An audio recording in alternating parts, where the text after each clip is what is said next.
Okay, let's talk about gluten-free cupcakes. You know, the really good ones, super fluffy, delicious, but man, they can feel so intimidating to make from scratch, right? Well, in this quick explainer, I'm gonna let you in on a little secret to getting them perfect every single time. And trust me, it's surprisingly simple. Let's jump right in. I mean, seriously, look at these. Don't they just scream fancy bakery? So perfect, so fluffy, all dressed up with frosting, and they're totally gluten-free. But getting that kind of result in your own kitchen, yeah, that can feel like a whole different story. But what if I told you the secret isn't some super complicated recipe, and you're not gonna need a dozen different kinds of weird, expensive flours? What if the whole thing was actually really, really easy? Okay, here it is.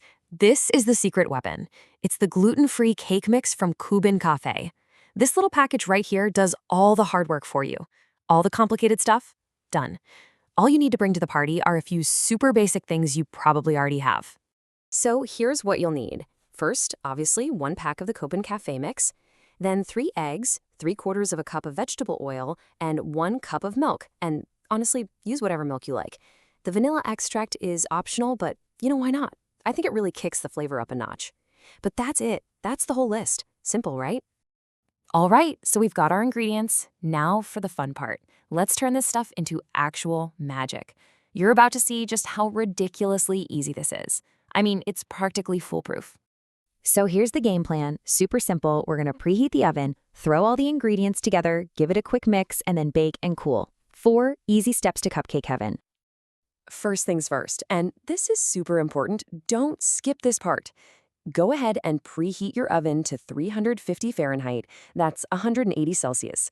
Getting it nice and hot from the start is key for a perfect, even bake. Okay, time to get our hands dirty. Well, not really. Grab a big bowl and just dump the entire package of the mix right in. The beauty of this is that all the tricky stuff, the different flours, the sugar, the baking powder, it's all in there, perfectly measured. No guesswork for you. Next up are the wet ingredients. Go ahead and pour in that 1 cup of milk, and then add your 3/4 cup of vegetable oil. This is actually a really important part because that oil is what's going to give these cupcakes that super tender, moist texture that can be so hard to get with gluten-free baking. And last but not least, crack in those 3 eggs. They're going to bring it all together and give our cupcakes that nice, rich structure. And boom, that's it. Everything's in the bowl, ready to go.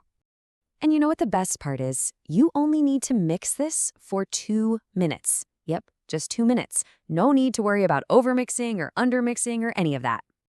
So, grab your mixer, a stand mixer or hand mixer, either one works, and just beat it all together on medium speed. And in no time, like literally 2 minutes, you're gonna have this gorgeous, smooth, perfect batter. It's that simple. Okay, our batter is looking amazing. Now we're heading into the final stages, the big transformation. It's time to bake, cool them down, and get them ready for their big debut.